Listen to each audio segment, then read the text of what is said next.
Hello Virgo, ako ulit. Tingnan natin kung anong ganap sa'yo. Pasensya ka na sa background kung may mga maririnig kayong pasensya lang. Okay, so tingnan natin kung anong ganap sa'yo Virgo. Anong dapat mong malaman? Sana po ay naririnig nyo ako. So let's see. Let's see for my Virgo please. Virgo. Sun, Moon, Rising, and Venus sign. Virgo Collective. Tingnan natin kung ano ang ganap. Okay? We'll see.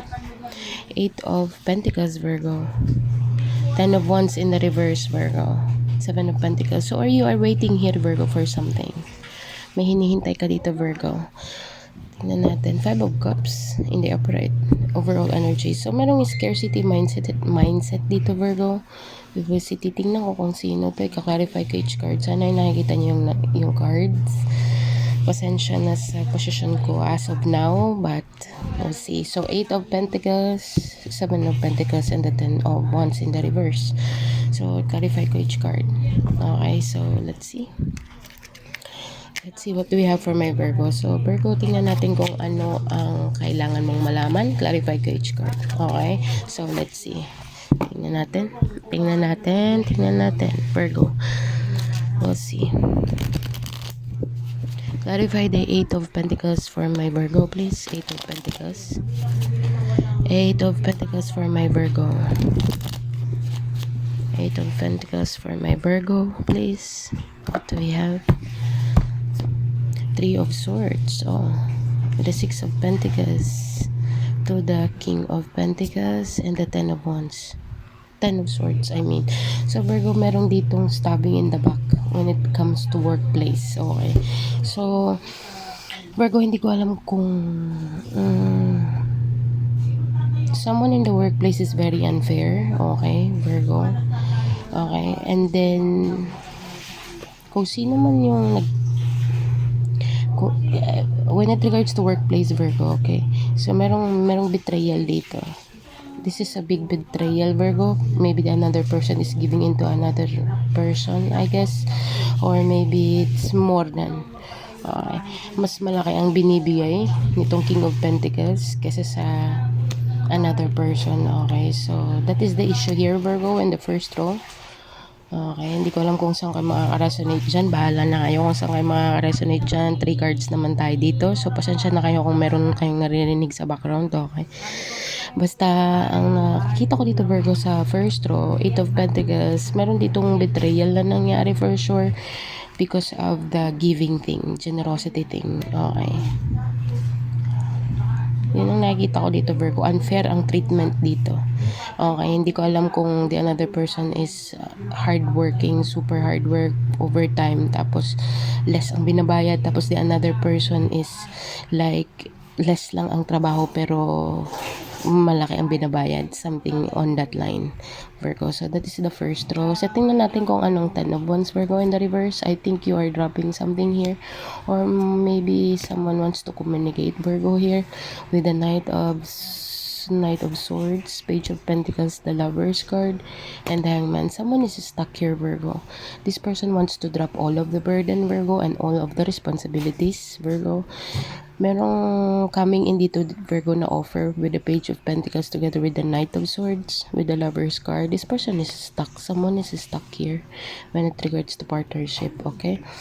Cannot decide, cannot make a decision, wants to make an offer, okay? Wants to drop all of the burdens here in the second row.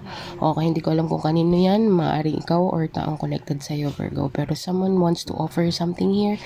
Okay, tell me about the Page of Pentacles, Ace of Wands, definitely. Someone wants to offer here a new beginning with you, Virgo. This person is stuck, okay? Someone here is really burdened, but this person wants to drop all of the burdens, okay? Okay. So, yun ang nakikita ko sa second row, Virgo. With the third row, titignan natin ang 7 of Pentacles. Clarify the 7 of Pentacles. Someone is waiting here, Virgo. Someone is waiting waiting about the truth. Waiting about the truth about work or something. With the 4 of Pentacles, missed opportunity. And the 4 of Swords. Okay. When, sa third row, Virgo, sa sa third card na nakikita ko, someone is waiting here about the new beginning, about a new idea, okay, Virgo.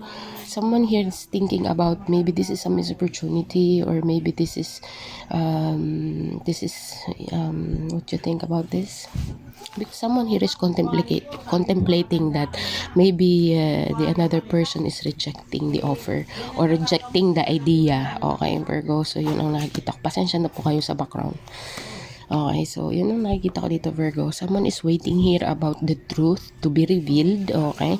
To be working out with the idea, okay? Kung ano man yung business idea na yan, okay? Someone is thinking about maybe it will be a missed opportunity, okay? But the idea is there, and someone is waiting about all of the ideas and working out together.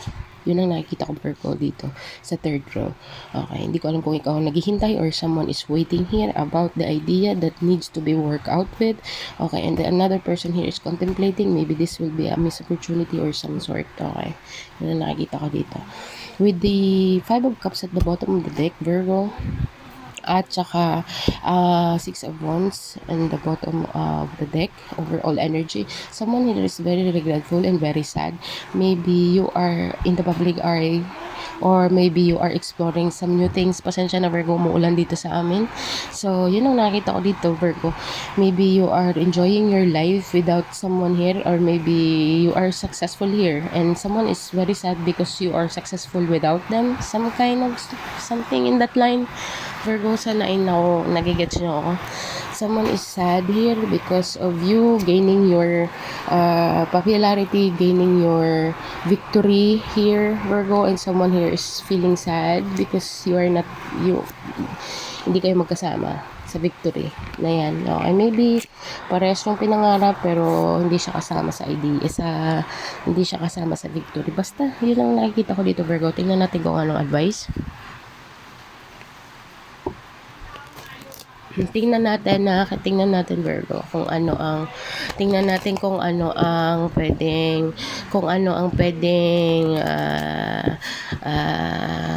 makita natin na outcome dito, Virgo. What is the advice here, please? What is the advice?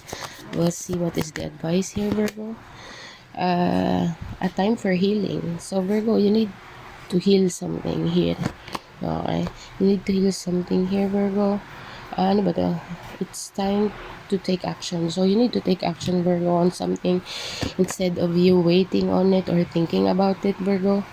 Hold to your vision. Okay, whatever your vision is, Virgo, you need to hold on to it. Okay, so Virgo, yun lang ang nakikita ko dito. Don't let your past hold you back. Okay, so Virgo, yun ang nakikita ko dito. Sana po ay naka-resonate kayo. So magbibigay pa ako ng 3 cards, 3 angel message number. Okay,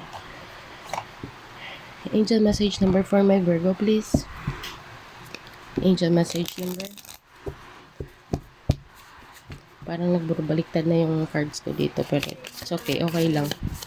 Tingnan natin kung ano ang 3 cards mo, Virgo. Angel message number, i-google mo to, Virgo. Okay. So, tingnan natin. Sensya na kung medyo ang background. Meron tayong 5, 3, at saka 5. So, Virgo, i-google mo yan. 535, maaari makaresonate sa situation mo, Virgo. So, yeah. That's all I have for you, Virgo, for now. Hindi ko alam kung saan kayo lalapag dyan. So, yeah. This is, sa mga Virgo po na hindi makaresonate, better luck next time po. So, this is what I have for you. Thank you for being here. Thank you for watching. And bye for now.